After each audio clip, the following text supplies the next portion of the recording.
Hello, welcome to Economic Update and how to reopen the job centers without getting people sick. I'm glad that you all could join us this morning. And let me wait one more minute while I see some more people coming in. Okay.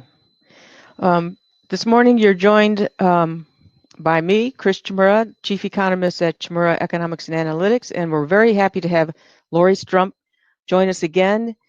We've known her for many years, and she is our go-to workforce expert. So I know that you'll be looking forward to hearing from her after I give you a brief economic update. She'll give you more about her organization before she starts. So first of all, who is Chmura? We provide labor market data. We really are here to help you make your communities thrive, to provide more detailed information on the consulting side. Many of you are probably our Jobs EQ users. We were founded in 1998, have offices in Richmond and Cleveland, and we're about 45 economists, data scientists, statisticians who are here because we're driven by our client satisfaction and success. So on the consulting side, we often go beyond our RFP and what we've stated that we would do to make sure you're getting the information that you need as you move forward in helping your region. On the Jobs EQ side, we have a long roadmap of items we're adding to Jobs EQ. Many of the ideas come from you, our clients, so thank you for your input. And as we look at the work that we do every day, excellence is at the top of it. When we come into the office, good quality service, good data quality, and excellent outcomes is what we're gearing ourselves toward for you, our clients. So an overview of today's presentation or webinar. First of all, just some background. Before we went into this COVID virus, the economy was sound. There was nothing that suggested that we would see a recession this year. And typically a recession is defined as 2 consecutive declines in GDP. But here in the US, we have the National Bureau of Economic Research that looks at the monthly data and determines when a recession starts and ends. And they stated that the recession started in February. Clearly, for this economy to be back to where it was pre-COVID, we need a vaccine. We are starting to see some signs of recovery, and even a report that came out today, I'll show you some data there and how the consumer is continuing to spend. And then I'll look at the arts, entertainment, and recreation sector as an example to consider workforce transition. So as you're getting people coming into the one-stops, and as you're trying to help them transition into other jobs, I'll use that as an example. And then Lori will talk about tips for reopening job centers and other organizations. So quickly going over some information on the vaccine. As you all know, we have at least 3 vaccines going on. Typically, it'll take five years to a decade before a vaccine is created. And here, we're very fortunate to have 3 that have already started. So here, some good things are happening. We're starting to see some results that are coming back pretty positive. HHS, Health and Human Services, and DOD have announced mid-month that they were purchasing 100 million doses of vaccine from Moderna. And this is incredible. Typically, you would not start manufacturing a vaccine until you know it's going to work. But the government has gone ahead and had some, it's having them manufacture it with the hope that when it is accepted that we can move forward with some treatment.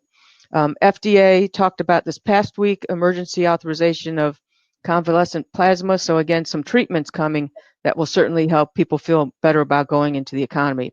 So on the next slide, now some of the data that just came out this morning, consumers make up 60% of the economy. And so it's very important that we see growth in consumers continuing to spend. So the black line, consumption, services and goods and services, you can see the huge decline that we had because of the shock in April when everyone was told to stay at home. Then on the other hand, income rose considerably in April because of the money that was given to everyone under the CARES Act. Encouraging that consumption is coming back so strongly. The number that came out this morning was better than expected. Income even came out a little better than expected this morning. So that's great news for the overall economy. On the next slide then, when we look at GDP, you can see in terms of our forecast that we have GDP right about a 20% annualized pace in the third quarter. That's about where most economists are, and that's a tremendous amount of growth. And again, it's because the consumer is coming back so strong. But even going forward, 5-6%, anything above 2.5% is considered very strong growth. So in terms of GDP, the economic impact, sharp, short, and not sustained. But on the next slide, when we start to look at employment, here's where we start to see some slower rebounds. So here you're looking at employment indexed to pre-COVID. So we index it at 100. So you can see the sharp fall off. So the first 6 or 7 months of data or a couple of quarters are showing you actual decline in employment. And then we have the rebound occurring based on when we get the vaccine. So the orange line is our most likely, where the vaccine is widely distributed in the fourth quarter of 2021. We would expect employment to reach pre-COVID levels 2 or 3 quarters later. So if you use Jobs EQ, we have that alternative scenario available in your tool that you can look at for your region. The fast recovery is if we would get employment, so that's the bluish green line. If we have the vaccine sooner, end of this year, early next year. Excuse me. And the slow is where the vaccine doesn't come back. We don't have a vaccine until the end of 2022. So on the next slide, if you go into Jobs EQ, you can look at the employment track for your own region. And here I just put in Orlando. So you can see the drop off expected and the rebound in employment. And on the next slide, if we look at it by region, it varies greatly based on your industry mix. So this is something where if it's white in your county, you'd expect less of a decrease in employment based on your industry mix. And if it's red, more of a decrease in employment. Excuse me. And you can go to the our blog and read more about that. Moving ahead to the next slide, here in Orlando, I just took a look at arts, entertainment, and recreation. And there you have a huge decline of 31,000 jobs. And you see it does take some time before those jobs come back. But if you're at a one-stop, what type of occupations will you be dealing with in the Orlando area? On the next slide, here now within Jobs EQ, you can look at all of the industries that make up a sector. And in Orlando, you can see that, no surprise with Disney, amusement parks has about 72,000 people working there. That's the majority of all the people in this sector. And then you can see performing arts or spectator sports. But for a one-stop, you're more interested in what kind of occupations do they have? What kind of skills do those people have when they're going to come to us? So on the next slide, we look at the industry occupation mix within the that sector. And at the very top, you see amusement and recreation attendants, over 17,000 people that have that type of job. So I'm guessing if you're in Orlando at the one stop, you're going to get a lot of people coming in who previously were attendants. So in Jobs EQ, on the next slide, we can drill down and see what are their characteristics, what are their demographics. And here for the amusement and recreation attendants, not surprisingly, over 50% are below the age of 34. On the next slide, we're looking at their education. And this one was kind of interesting to me because some other low paid or low skilled workers are mainly high school and less, but here we see quite a few with college or some college in terms of the demographics. And I would guess that might be because this is a summer job for a lot of students. And then finally on the next slide, we see that all of them only need on-the-job training experience. So when these people are coming into your one-stops, you're again having to find other occupations where they can go into quickly that only need on-the-job training. So on the next slide, here are some examples in the willing and able in Jobs EQ. You can see they can easily be packers and other things made, stockers and order fillers. And stockers and order fillers is one that I was kind of interested in. So on the next slide, I drilled down a little further and looked at whether there were any job openings. So the lines at the top show you blue, that's this year, how many job openings there were in Orlando, and in gray last year, how many job openings. And then clearly, over the past 30 days, there are quite a few job openings that may be available for these individuals that are no longer working at Disney. So on the next slide, how can you help these dislocators during this time of social distancing? And Lori will talk to you about how to get people back into the one-stops, but to the degree that you can't, you can have an API feed that allows people to go to your site. This is one we have in Tampa Bay, and then they could put in the occupation. I put in economist, and at the bottom you can see there was only one job opening, but if they were to put in stock fillers, my guess is many would come open.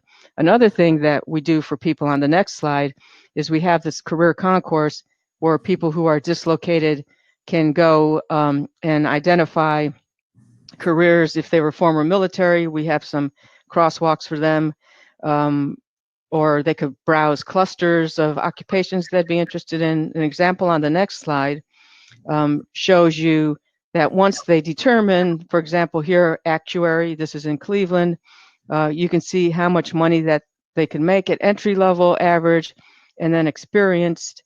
And then finally on the next slide, we can drill down then and see who they might work for, what kind of degree they might need, and actually apply for jobs clicking through this. Next slide, please. Okay, this is just wanted to show you again our weekly economic update as we close. This is something that if you're a Jobs EQ client, you probably already get this, but we're happy to provide it to you at no cost. Just let Avery know. We send it out weekly, and it gives you an overview of what's coming out next week, what came out last week, and then on the right-hand side, you can see we identify a couple of trends and give you an understanding of why it's important, what it means for future growth. And then finally, in summarizing on the next slide, the COVID crisis, it will end, and the recovery has already begun is the good news. The national economic outlook in terms of GDP, sharp, short, not sustained. But when we look at employment, it's really dependent on the vaccine. We've been going with it being available mid-2021, widely available by the end of the year. So employment's going to come back slower. The role that you're playing right now is extremely helpful in helping the economy and individuals during this period of disruption. So one thing I like to end with is for you to think about, we've gone through some very difficult times. We've had to make some adjustments, and think about what do you want your organization to look like as you emerge from this COVID era. So with that, let me pass it to Lori.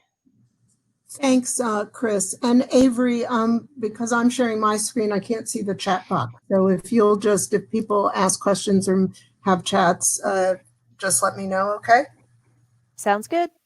Okay, so thank you, Chris. I'm really excited to be here again, sharing the stage with one of my favorite economists, Chris Chmura.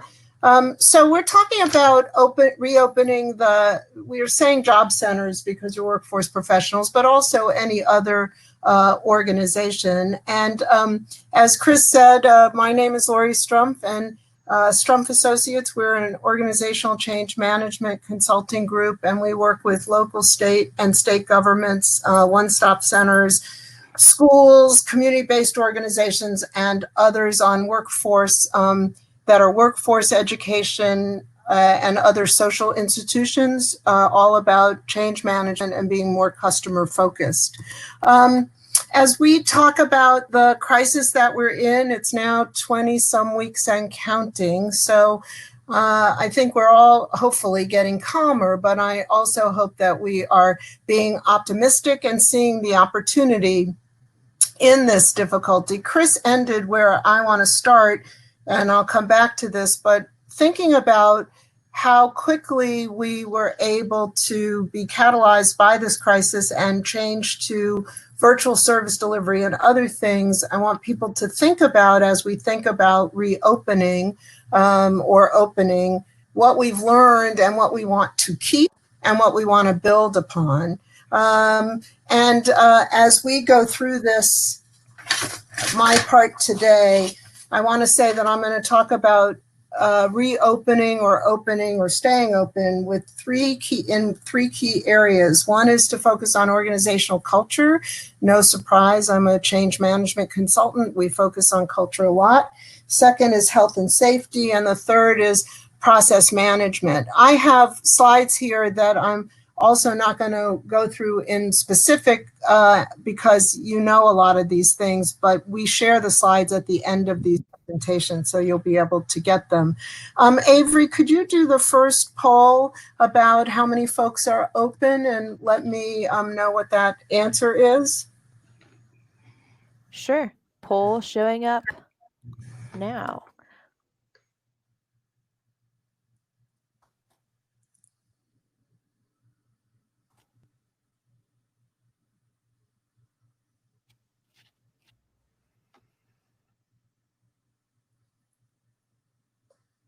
Are we getting answers?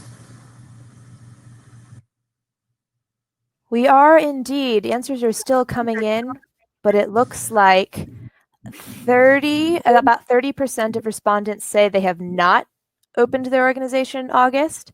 40% say they are partially open, 25% at yes, we opened in August, and 9% saying we never closed. Oh, that's great. Yeah. Well, so this slide is really about the caveats. I work as a one-stop systems operator in a few places, along with my consulting practice. So I've been working in multiple centers that are both open, partially open, and still not open. So a lot of what I'm going to be talking about is based on practical experience. I want to be sure, though, that people understand what I'm talking about comes from experience in a variety of different states, but this information is generic here today based on CDC guidelines, and whatever I may tell you, you really need to check your own state and local guidance and governor's orders to make sure you're following your own state and local rules. So as you enter the return phase, or as you move from partial to full opening, and I'll talk a little bit about what partial means. You know, organizations that have built your social capital during this time really are going to have an easier go at it with your own workforce, because the social capital, having remained communicating with people, engaging people, and providing care for your employees. And as I said, I'm going to focus on culture first. Everybody focuses on health and safety, very important, but we also have to focus on the culture of the organization as we reopen or move from partial to full. And so we have to value inclusion, individuality, and social harmony. Most of us are in the workforce profession or Department of Social Services, so we're already focusing on something bigger than ourselves, but really continuing to remind people about what the bigger organizational mission is.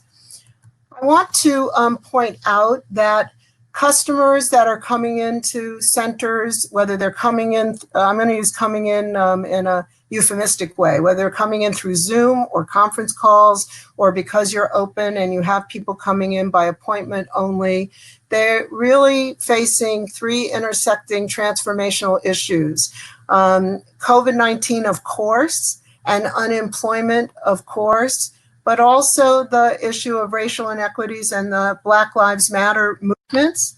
And so I think that our staff and our organizations really need to have empathy and trust and real leadership as we think about how these issues impact our customers and also our staff, and how we respond to how the customers are responding to us. People are stressed by these three transformational issues.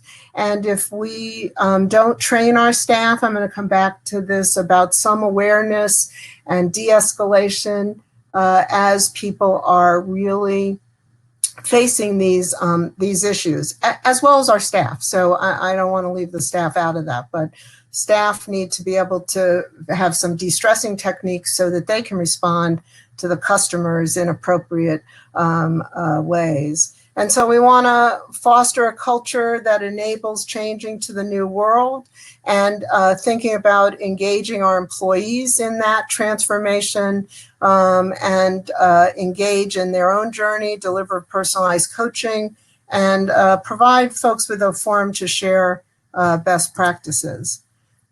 So here's a return to work checklist. Again, I'm just tips and techniques. I'm not going to have time to cover each and every one of these things. I'm going to focus on a couple of them, but people can certainly ask questions about them.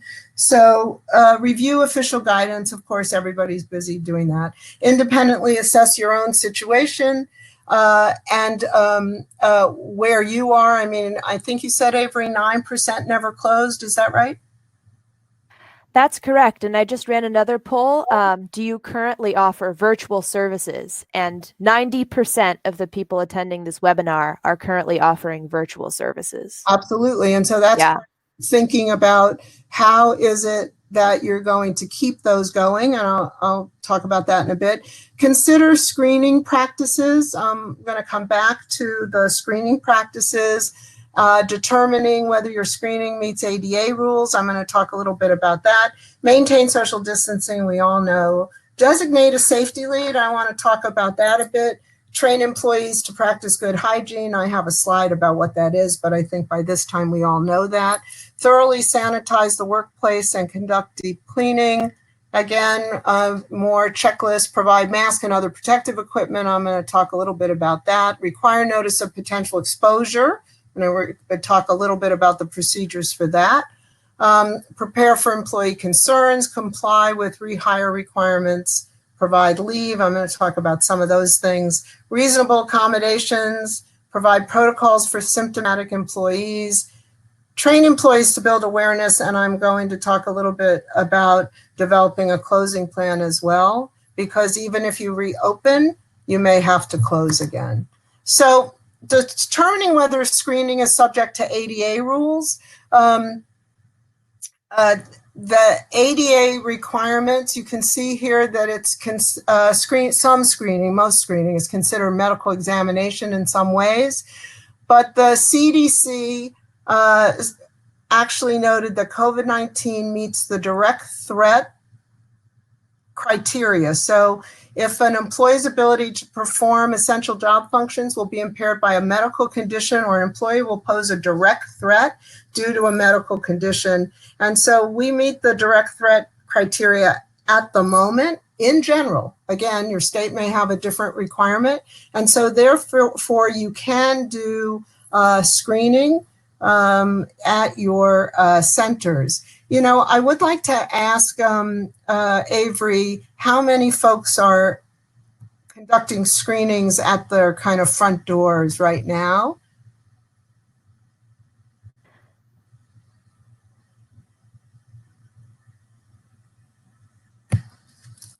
I'm assuming we're asking.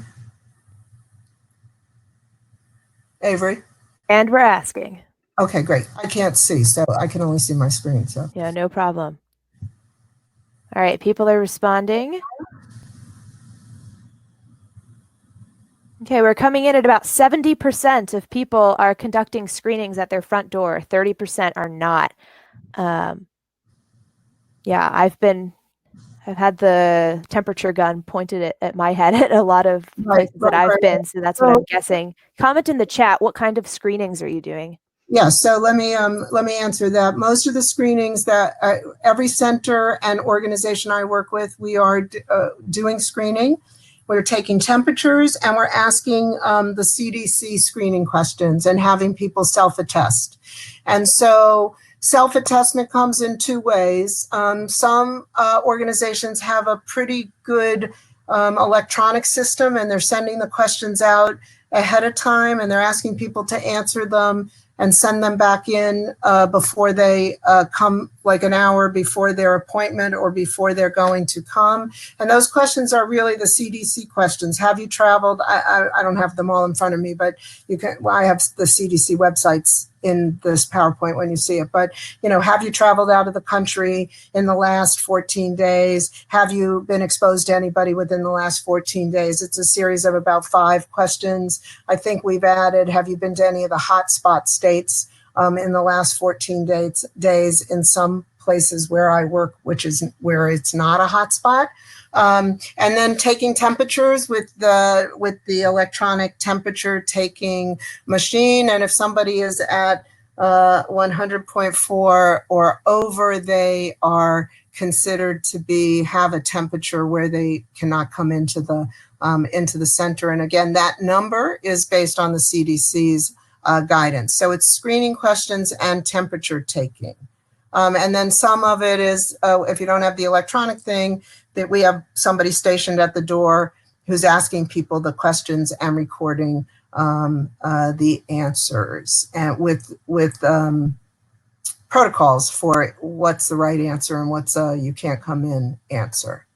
Were there any other questions to that, Avery?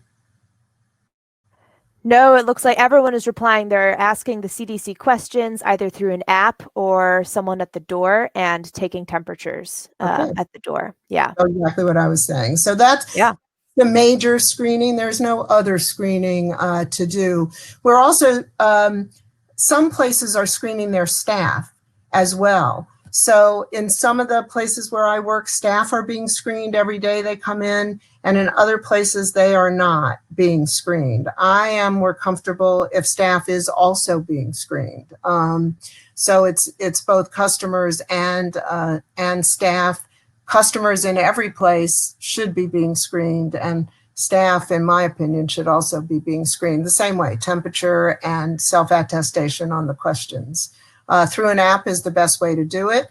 Maintain social distancing. Everybody knows what we're trying to do, but allowing employees to continue teleworking, offering flexible work hours as you open, at least in the centers where I've been opening the centers, we're following the CDC guidelines or the state guidelines for you can have up to 50 people or you can have 50% capacity, whatever that is.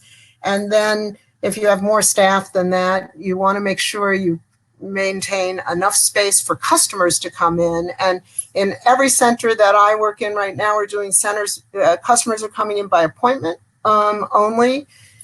And so then you have to stagger staff schedules so that you can maintain, let's say it's 50 people, 25 staff, 25 customers, but you really have 50 staff that work in your co-located center or in your organization. You need to figure out how you manage it so that any one time on any given day, you only have X number of staff and customers in at the same time. I'm going to talk a little bit more about that in terms of scheduling in a bit. I do want to talk a little bit about designating a safety lead. There should be one person that all staff know that they can go to if they're concerned. If they think that there is a safety issue or they want to talk to somebody about the fact that somebody wasn't wearing a mask and they should have been, or just anything that is concerning them. And then it also provides employees a place to go if they're feeling unsafe themselves.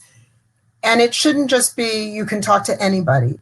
So in most of the centers I work in, the center manager is designated as the safety lead, and we've said that out loud. We've called them the safety lead so that they know, a staff person knows if they have any concerns, they can go to the center manager. But in some places, it's just been another person that has been designated as the safety lead.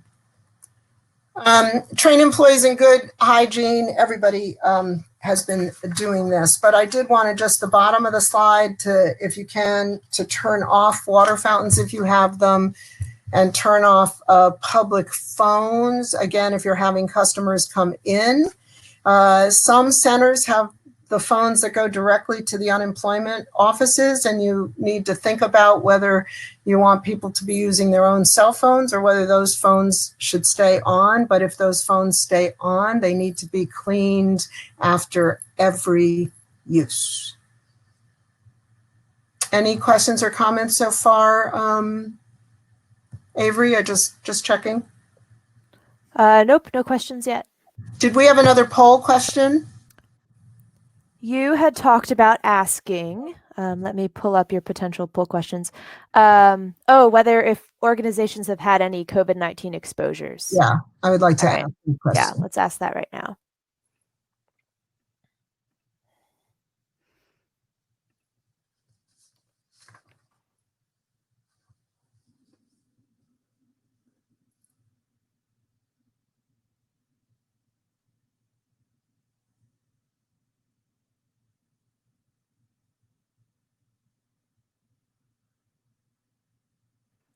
All right, people are responding, and it's looking like a little bit over 50% of open organizations, 55% have had COVID-19 exposures, 35% say no.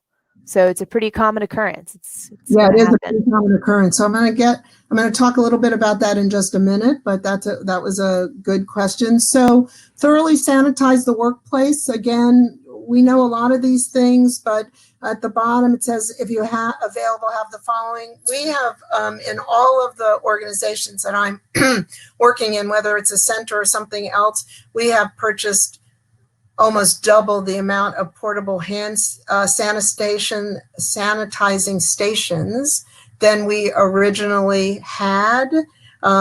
You can't go very far. They're at every door, almost in every place. And some of this is about making the employees and the customers feel like you are attending to safety, having those visible kinds of things that provide a sense of safety and that you're attending to their health. I've got several slides on how to do cleaning and deep cleaning, and I'm going to blow through most of them. There's a lot to read on the CDC websites about cleaning. And so I just tried to summarize some of it so you might have it all in one place. But the thing I do want to point out is the first bullet. Make sure the disinfectant you're using is approved for use against SARS and COVID-19, COVID-2. I don't know, many of you may have been hearing recently, there's been news about all the people who started producing hand sanitizers, and now you can go to the store. Remember, in the early days, you couldn't find a hand sanitizer anyplace. Now you can't go to the grocery store without seeing it everywhere, but not all of it is appropriate. Not all of it works. And so you really do need to, if you're purchasing stuff for your facility, you need to keep going to the EPA list and make sure you're purchasing things that are appropriate and are the right disinfectant that's been approved. And then other things are here that most people know about. I did think this was interesting, up-to-date information. Again, go to the website, but how to clean. I laugh in the centers I work in because I'm neurotic. I've always been about cleaning up the centers, and my OCD kicks in, so I feel like I'm right where I should be in terms of this. But this just talks about disinfecting from clean areas to dirty areas, disinfect last the bathrooms and other things. So it's just an interesting way to think about and to make sure if you're not hiring someone that understands how to clean for COVID, and you're just using your janitorial service, which we're doing in some of our centers, you need to make sure that they are A, using the right disinfectant and material, and B, know how to clean. I have a whole lot of stuff here about how to clean and disinfect, and you'll see it. I just tried to summarize from the CDC website so you'd have some things just in one set of things. I'm still on the cleaning thing. This is a picture of one of my centers where we have separated the center kind of back and front, and the back is where staff can be in their cubicles, but no customers can go into the cubicles. They can only use the conference rooms for meetings. And so we have a cleaning materials zone in every one of the conference rooms that looks like this. It's got a sign that tells staff what they're supposed to do, and it's got all the equipment that they would need. You'll see there's masks there, there's gloves there, there's sanitation wipes. And we have reviewed with all the staff that if you're using any one of the conference rooms for a meeting with a customer, and these are in the centers that are open by appointment only, it is every staff person's responsibility to wipe down all the surfaces, the light switches, the door handles, the tables, and the chair arms when they leave each meeting room. And so we have provided all of those supplies with the expectation. Of course, providing masks and other protective equipment is a requirement in most places, but not everywhere. And I want to focus a little bit on the second bullet. Employers should ensure employees comply in the workplace and train employees on how to properly use these things. It's not as easy as it sounds. I have been in 2 of my centers in Virginia this week, for instance. We've been open since July 6th, and I still have to remind people, staff people, to wear their masks in the common areas. I was walking around and there were people in the common areas not wearing masks, and their response was, oh, I just had to run to the Xerox machine. Well, the Xerox machine is in a common area. You need to put your mask on. I saw other people who were wearing their mask, but they were wearing it around their mouth, not around their nose. And we just had a leadership team meeting this morning where I reminded all the leaders that they need to remind their staff that you're not wearing a mask if it's not covering both your nose and your mouth. And so all of those new habits need to be consistently enforced and enforced consistently. And then the last bullet, consideration. I'm really about supplying masks to customers who do not have them. It's one thing if somebody refuses to comply with mask wearing. I'll get to that in just a minute. But if you have customers coming in and they will wear a mask, but they don't have one, I believe it is our responsibility to supply a mask to the customers who do not have them. And so we don't want to limit access. If you're open and you're open to customers, you don't want people not to be able to come in because they don't have a mask or can't afford a mask. Avery, did I have one more poll question? Yes, and I went ahead and asked it. If you're open, have you had staff that feel uncomfortable coming back to work? And 94% of respondents said yes. They've had staff that feel uncomfortable returning to work. Great, perfect timing. So I'm going to talk a little bit about that. First of all, this required notice of potential exposure. You should have a procedure and a policy for how you're going to do that. And you may ask employees to notify you if they've been in contact with someone who has had COVID-19. You may not ask them if it's a family member. You may ask if they have been in contact with anyone who has been diagnosed with COVID-19 or may have symptoms or may have been exposed. And you need to let staff know that those questions will be asked because it will make some staff feel better that there has been, that you're attending to that and that you will notify staff of an exposure. And so one of the things you have to be consistent and regular about is asking about exposure, asking staff to tell you if they think they've had an exposure, having a policy for what that means if a staff person has to quarantine themselves for 14 days and go home, and their ability to continue to work from home so that they can get paid or take sick leave, whatever those policies are. And then that you inform staff that there has been a potential exposure. Again, maintaining confidentiality. You can't say who that person was. You can't say their name, but you may in fact say there's been an exposure, and then what you're going to do about it, whether you're going to close down your facility while you have it deep cleaned due to the exposure, or whether you feel like there was no potential for exposure for anyone else. Preparing for employees' concerns, that's what we all need to do. That's why I think you have to have a safety lead. That safety lead needs to be able to talk to people, and the leaders in an organization need to be prepared to allow people to continue to telework if they're feeling uncomfortable. You need to allow people to take leave if they're feeling uncomfortable. All of those things are important.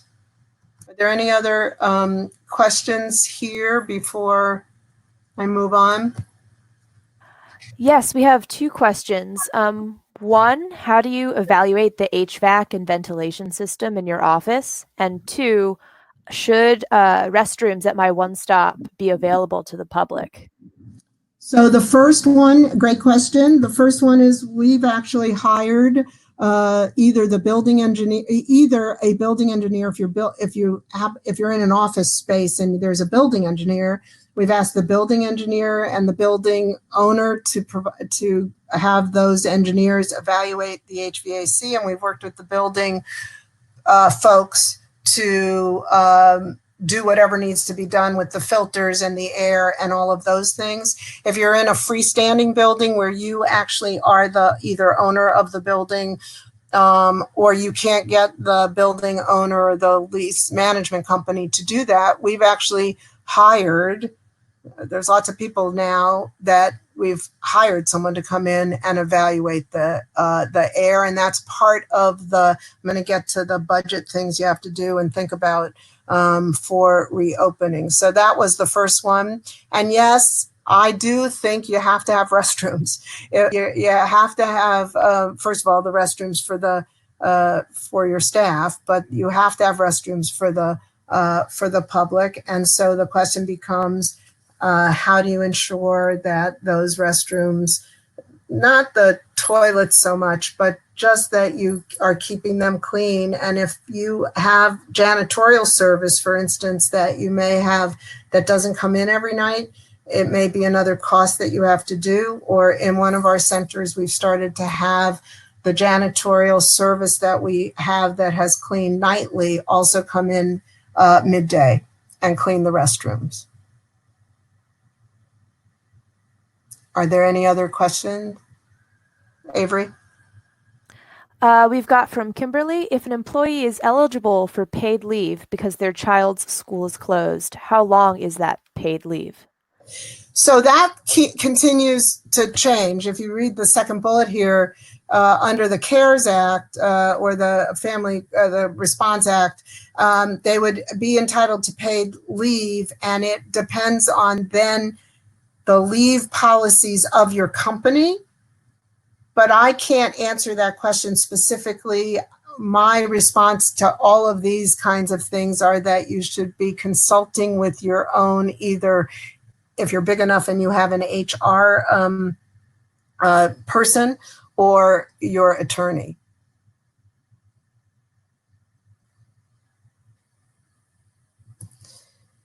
Okay, ADA, reasonable accommodations. I just wanted to talk a little bit about the fact that under ADA, we are not allowed to refuse service to somebody who may have a disability. But that does not mean that you have to allow them to come in if they are not able to wear a mask. So the point here is that we have to do reasonable accommodations. We've bought a lot of clear masks in our centers so that for those folks who need to read lips or may be hearing disabled, that we have the kind of mask, and I have a picture of it on the next slide, that is clear, But for others who have a disability and say they can't wear a mask or any of those kinds of things, what we have to do is have a way to provide service. That may not necessarily mean that they have to be able to come into the center. You can't deny service to anyone. Section 181 of WIOA and ADA, no denial of service, but you have to have other ways to provide the service so that you can offer people that you will set up a Zoom meeting with them, or you will, I'm using Zoom generically, whatever your platform is, or that you will meet them outside if that makes you more comfortable, or that you will set up a conference call with them, or you will have them come into the center at a time when there aren't a lot of other people there, so that you can provide the service, but may not necessarily be able to provide it at that moment if people can't comply with some of your safety rules and regulations. You have to develop protocols for your symptomatic employees. And if an employee, everybody needs to be told, don't come to work if you're feeling sick. That's the first thing. Pre-COVID, lots of people came to work even if they had a cold, those kinds of things. You really need to specify over and over again, we do not want you here if you are showing any symptoms or you feel sick, and you need to make it okay for people to be able to work from home. We've all been working from home. If it goes in and out, they come to work, but then they can work from home. They need to be able to maintain some of the ways that you've allowed them to telework up to this point. If somebody comes to work, and we just had this circumstance in one of the centers that I work in, where an employee came to work and then they got a call from a family member that they had been exposed to COVID-19, and they went to the safety lead and said that they had been exposed. We already had a guideline for that potential. And so what we did was we isolated the employee immediately, which they knew was going to happen in one of the conference rooms until they could be, this person had to be picked up, could be picked up from work. We made a decision as the leaders that except for that conference room and the employee's cubicle, we didn't need to close the center down. And then the person got tested and got the results 3 days later, and they were negative. But you need a protocol for them not to come to work. And if they are at work and then they identify that they've been exposed or they feel sick. So I'm going to do a little summary here. And then in the last couple minutes, so attending to organizational culture, I said, I had 3 categories of things. Provide staff training prior to reopening, or if you're partially open. But I really want to stress that what's happening in the world with the racial inequity issues and Black Lives Matter, that we really need to be focusing on unconscious bias and awareness, and talking about that with our staff, training on then the new procedures and policies. I've written multiple procedures manuals recently that were addendums to our current procedures manuals that have to do with the COVID-19 procedures and policies. And then de-escalation techniques for staff about how do you really deal with customers who are so stressed and maybe escalating, but it's not about you, it's not personal, and how do you deal with that? And particularly the UI staff are being abused over the phone in multiple different ways because of the lateness in people getting their unemployment insurance. And they are, at least in the centers I work in where the UI staff are co-located, they are hesitant to have staff come because they feel as if they will just be angry and hostile. And so how do we deal with all of that? Providing mental health outlets for both customers and staff, de-stressing techniques, etc. And then considering the language in your signage and what unintentional message it sounds. I'm going to skip ahead to a sign and then I'm going to come back to this. But this, in terms of your signage, instead of a sign that says stop, you can't come in if you're not wearing a mask, or no mask, no shoes, no shirt, no service, what about signs that say welcome to your healthy workspace with a picture of a mask. This was an early sign, so it said, please wear your mask in common areas. It now says, for everyone's safety, follow the requirements to wear your mask. But the point is, everything we do, we need to be clear about what the message is that we're sending and trying to be welcoming and not stressing people out. And I think that's a cultural thing. I think that does send a message about your organizational culture. Then again, attend to health and safety. The screening procedures, use the CDC questions, take temperatures. We've already said that. How often will you conduct deep cleaning? Monthly at least, unless you've had an outbreak or an exposure. But the deep cleaning, the fogging, the cleaning all the chairs, that kind of cleaning, at least monthly. And discuss whether there needs to be a security guard. I have for years, in all of my 40 years and the last 20 years working with one-stop centers, whatever we called them at those moments in time, have not loved having security guards at centers because I don't think it sends a great message. But recently I have said that for the staff to feel secure, that a security guard may be necessary. And so we do have security guards now at most of the centers that I work in. Provide masks for customers who may not have them. We said that. Provide clear masks. I have a little picture of the clear mask for those who may need to read lips. And then provide alternative ways to provide services to customers who refuse to follow your safety procedures. Again, you can't deny service, but you don't have to have them enter. You have to provide the service in a different way. And then attend to process management issues.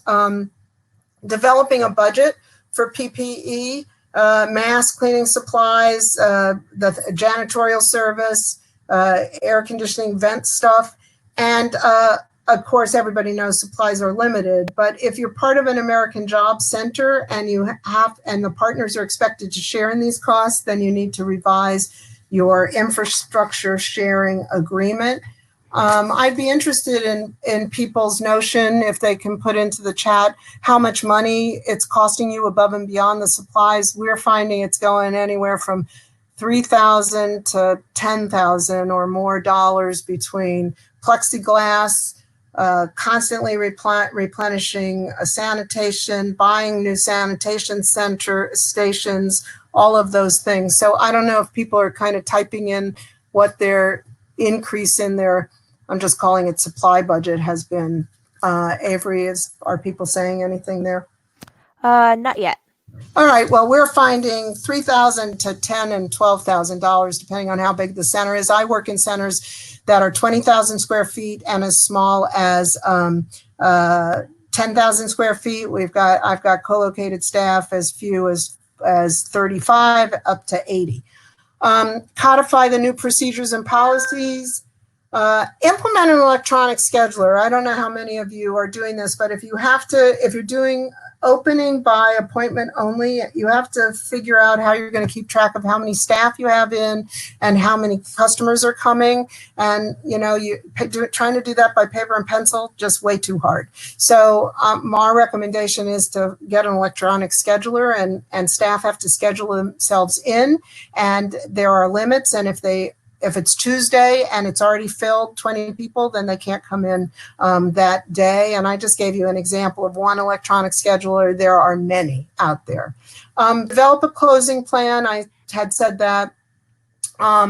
Again, if there's an exposure, if there's a spike, this is all a closing plan.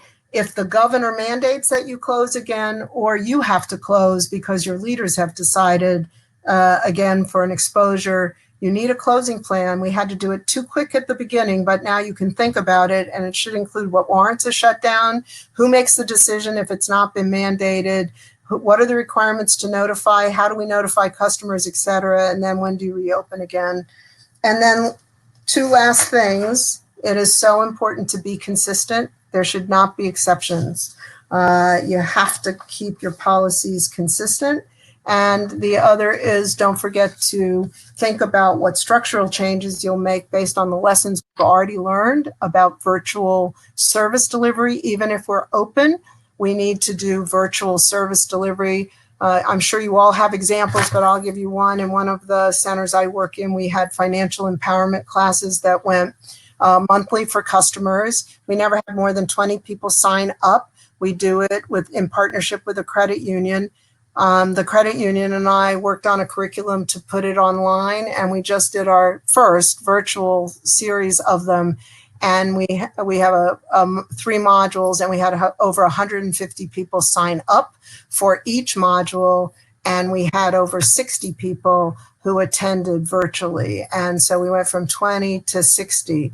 Now, I'm also concerned about all the people who don't have devices and internet access, but our virtual services are providing more access to people on the high end, and we still need to consider how we provide access to people who don't have any of those things for access. So every workplace is different. You need to keep checking with the CDC. And then this was like a picture I found. I love this picture. And stay safe and healthy, and any discussion or takeaway. Avery, are there any more questions? I'm going to stop sharing my screen. Yeah, Lori, this has been great. A lot of good information, and I'm seeing some good responses that it was very helpful. A couple of people have had to drop off for another conference, but just to let everyone know, or meetings, that this will be available, the PowerPoint, and Avery will send it out this afternoon, as well as you could get online and listen to the webinar again. Avery will put that out there. I think I did see a question for you, Lori, but before we go to that, I had just one. Are you taking into account permanent business closures? I'm guessing this is in our forecast of employment growth. And the answer to that would be yes. It's interesting. I think it was the San Francisco Fed this past week had an article about new business starts.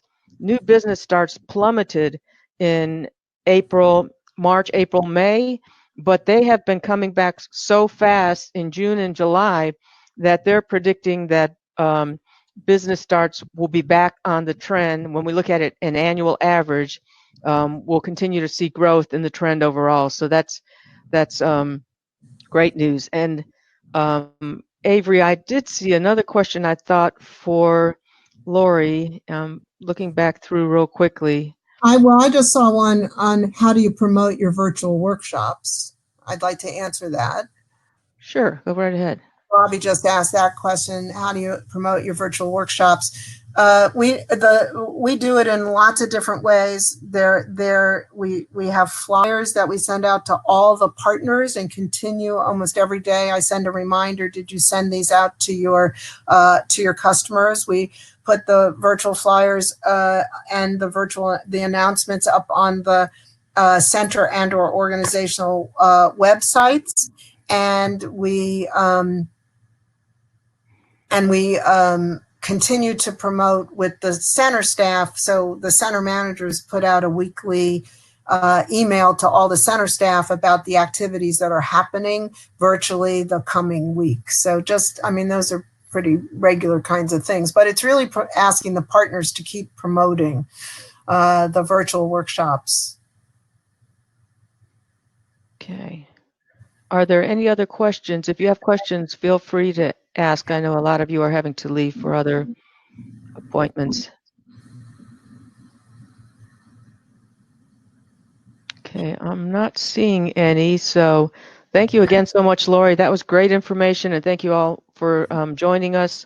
We're continuing with these webinars. You'll get information from Avery on some topics in the future. And please, like Lori said, be safe and wear your masks and support the economy. So have a great weekend. Thank you again, Lori.